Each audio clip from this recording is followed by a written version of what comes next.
Hello everyone. So today's video is a little bit different. It's still based in books, but I'm not going to be talking about like a book in particular. I'm going to be talking about a bunch of books.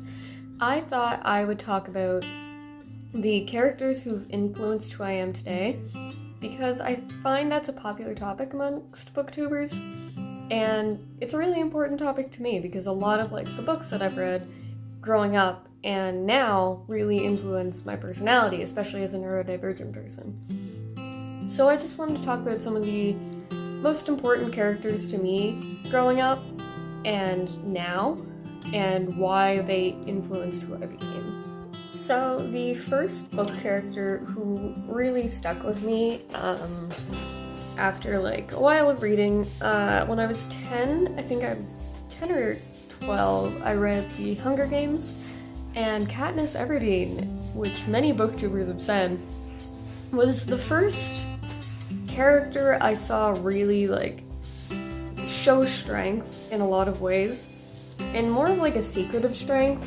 because people tended to like undermine her and not really like care about what she thought. I'm just gonna take a sip. Which like I could relate to, like they were just kind of like pushing her to the side, and she wasn't as important as all these other things that were going on. And she ended up becoming the head of this like big rebellion and this big thing, and it was so like important, and just like watching her go through everything that she went through and like learn how to manipulate situations into her favor for survival, like that was just, it was a really like influential character to me, because I would just be like, oh well, Katniss did this, like, and Katniss didn't need this, Katniss didn't need love or didn't need all this stuff. And for me, just seeing this like strong character like go through these things, it kind of gave me some perspective when I was younger, and also some like want to like get through the hard things that I was going through at the time. Because when I was 10 and 12, I was going through some stuff, and so like just having a strong character like that struggling and pushing through it and persevering, that was really important to me, and it really influenced who I became, and I became a lot more secretive and more analytical. Like I was very analytical of the world around me. This is basically a realistic kins, although Katniss is definitely not kin for me, but there was a lot about her that I took into myself, and I was like, this is what I want to be. I want to be strong like her. I want to be powerful like her. I want to be secretive in the best way like her. I need to manipulate these situations for my favor because that's the safest thing to do. Like that was just how I saw the world at the time, and that was just safety. Someone just pulled into my driveway. Okay, good, they're leaving. But yeah, it was just something that was important to me. You can see little birds in our bird feeder. I'm getting distracted. The second character that really influenced me was this character named Cadman in the Books of Pelennor. This isn't a very popular series. It's about bards and this magical quest and stuff. It's really good, and if you haven't read it, you really should. I really enjoyed it. But Cadman is basically, I might be pronouncing that wrong, but he's basically this loner bard who's deeply arrogant, deeply like sarcastic. He's very like witty, and a lot of people don't like that about him, and so he's just always kind of on his own. And I related to that in a lot of ways, and he was always very mysterious, and he's not the main character of the series. The main character of the series is Mayrad, I think her name was. I read the series in grade 9, so it's been a while. But he was just always very, like, I could relate to him on so many levels. He was always very haunted by something that happened in his past, and by something that he did, or he did something and he just couldn't let go of it. He couldn't forgive himself. And so, like, you see throughout the series, he's so haunted by his decisions, and, like, part of why he's helping with this quest is to get over what he did in the past. I don't entirely remember what happened. Again, I read this when I was in grade 9, so that would have been, like, 4 years ago? 5 years ago. Damn. I'm aging. But just seeing this character go through these, like, haunting things and come out with this sarcastic humor, this wit, and this strength to be able to get through it. Again, it was deeply influential to me. And having a male character give that to me was very weird before I knew I was trans. So just watching him discover himself and try and reinvent himself after his mistakes was really, really important to me, because I had made some mistakes at the time, and I was like looking at this book and I was like, this is what I needed right now. I needed to be helped like this. And I let his character deeply influence who I was. I was very obsessed with his wit. I wanted to be witty, I wanted to be sarcastic, and now I am very both. I'm not that witty, I wouldn't say I'm smart, but his character influenced a lot of me. I am very swift to make comebacks and be snarky and have people dislike me for being a little arrogant at times.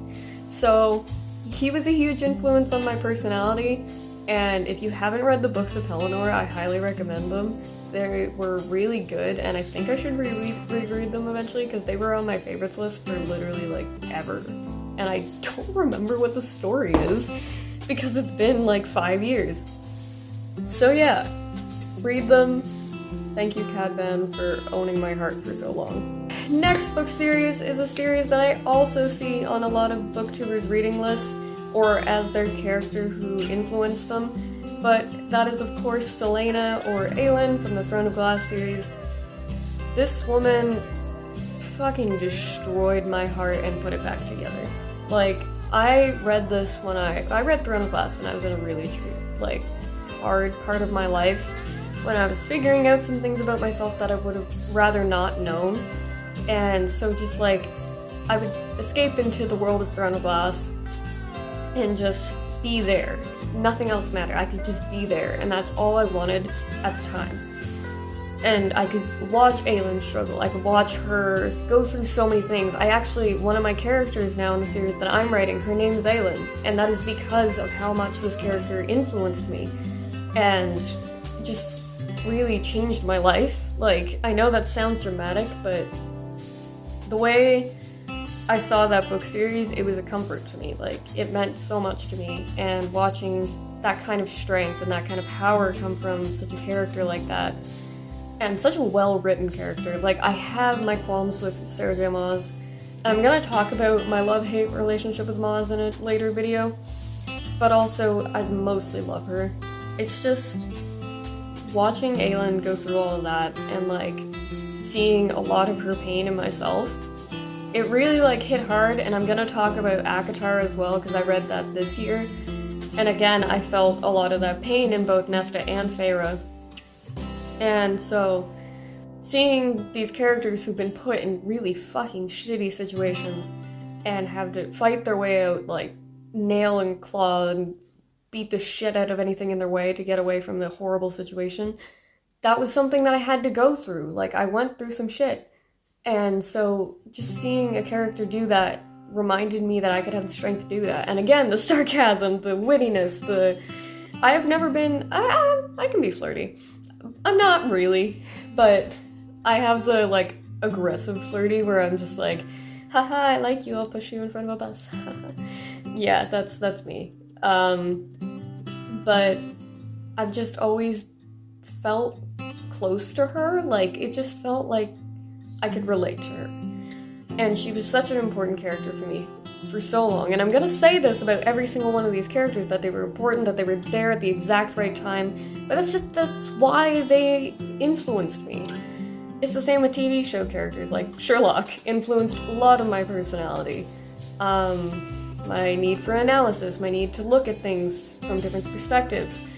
Rose, the 10th Doctor, like, I was a super Hulock fan when I was fucking 15, but, which is 4 years ago now, which is ridiculous, by the way.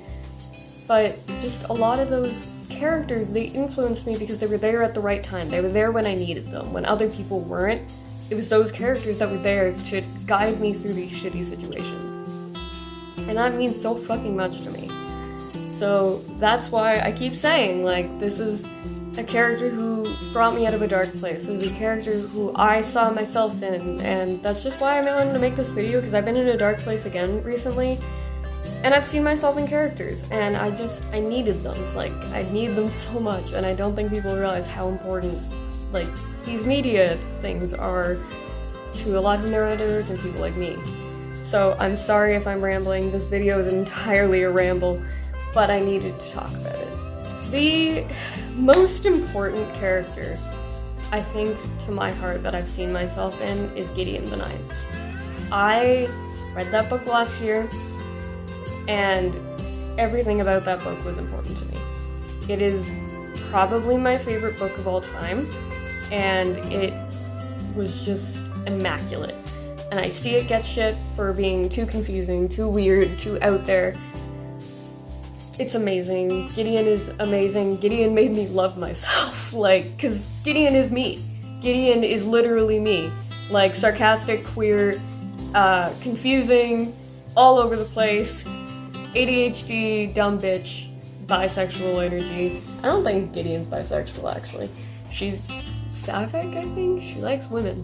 She likes women a lot, which I relate. But everything she did, it was just me. Like, everything she did is something I would have done. And I just got that. Everything she said was something I would have said. And she means so much to me. Like, no character I don't think will ever hit me as hard as Gideon. And God, I wish she could punch me, because I've been stupid lately about myself, and I just feel like Gideon Nav could just come over and beat me over the head and with self-love and be like, stop being such a dumb bitch. But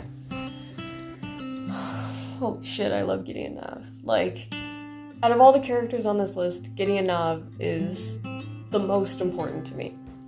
Which is weird, because I thought I would relate to Harrow more, because Harrow's a lot more dark, she's a lot more brooding, she's a lot more, I'm away from my emotions, I'm distant from my emotions, I'm distant from my peers, and that's what I'm like too. But at the same time, Gideon has that sarcasm, that need to be funny, that need to be everything that she wants to be. Like, she's just so her, and I fucking love it. She's everything I want to be. And a lot of what I already am. And just, like, reading that and loving her character, it made me love myself. Which, again, you might be like, that's very dramatic, Fen.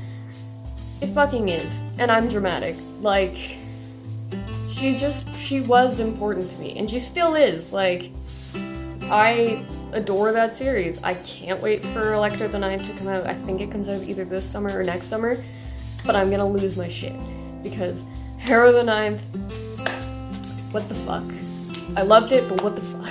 Like, again, these are like my favorite books. Gideon influenced the shit out of my personality this year.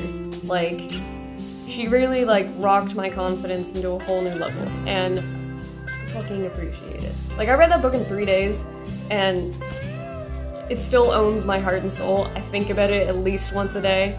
Like, I'm just walking around, and I'm like, what would Gideon Nav do? And then I do the thing that Gideon Nav would do, which, again, not always the best idea considering Gideon, but I do it anyways.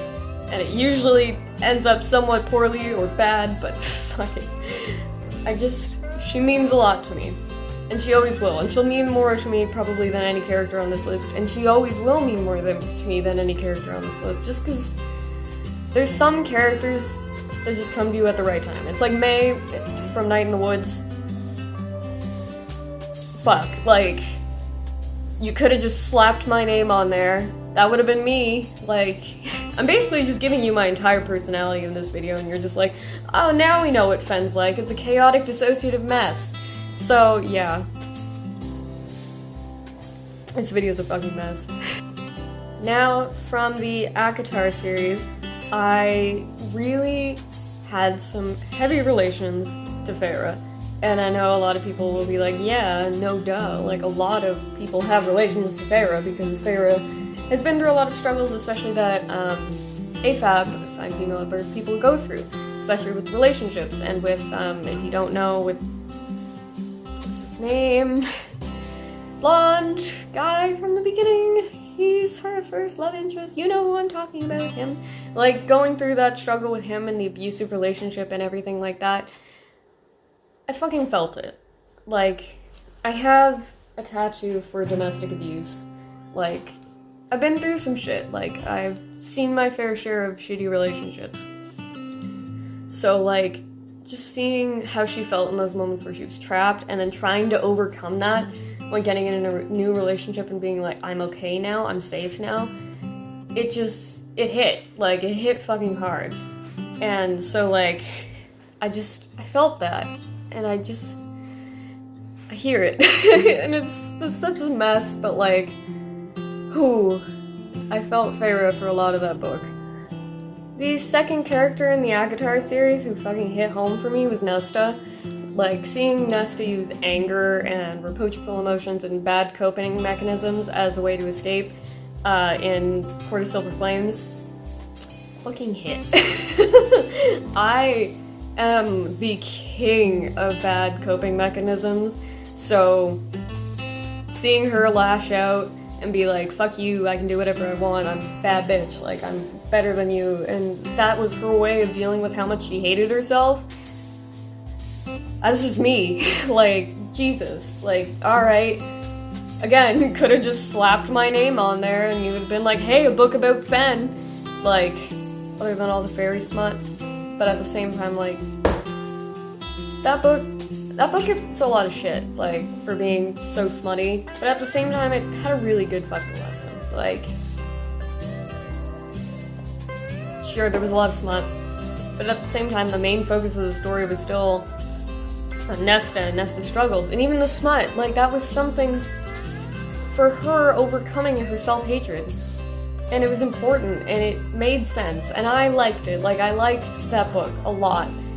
It wasn't my favorite Sarah J. Maas book, but just seeing a character struggle to hate, like, and hate herself that much, like, I just fucking felt it. And that scene on the beach with her and Cassian where she finally, like, lets go and says all these things to Cassian about how she feels about herself and how she feels about the people around her. I had that moment. Like, I've had that moment before.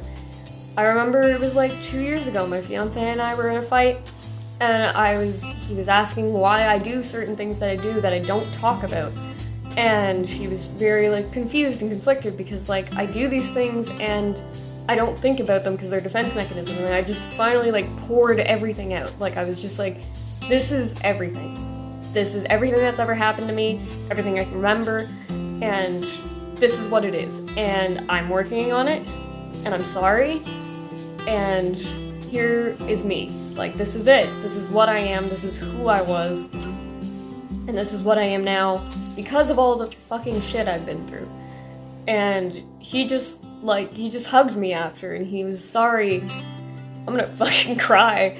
He was sorry for being upset for so long about these things that I was doing because he didn't understand why I was doing them, because he's never been in a situation where you'd need to recover after by doing that. And, like, just when I read that scene between her and Cassian, I was like, that's what happened. Like, that's what happened with us. That's, like, that was... This video is a train wreck. I feel like I just needed to rant. But it was important. And that's what a lot of these characters are. They're just important. And I'm sure all of you have felt this way about a character before. But just, like, writing good characters is so important. Because you don't know how they're gonna affect someone. Like, I don't know what I would have done without half the characters on this list.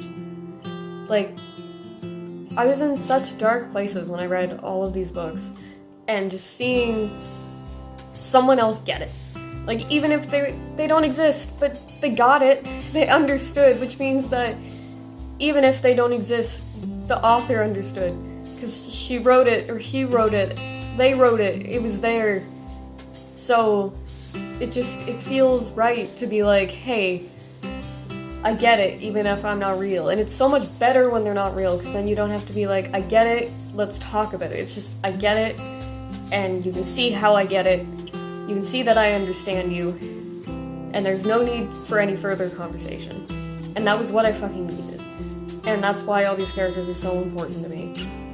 And I'm sorry this video is a train wreck, but I needed to talk about how important these characters are, and how important characters are for people. Like, there's just... For people like me who rely on reading as a form of escapism, to connect with a character is so important. And just like... Yeah, I needed to fucking rant. And these are all the characters that really influenced me. And these are the reasons that I am who I am today. Like, that's who I am.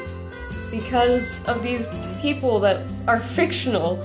And it's amazing. Like, I am who I am because of these people. And that's kind of fucking awesome. So, yeah, that's my list of characters that are the reason that I am who I am. I hope you liked this video. I'm sorry it was such a train wreck. But I needed to get some emotions out apparently, and that's alright. So, thank you so much for watching. I will see you all next time. Got some booster juice. Bye.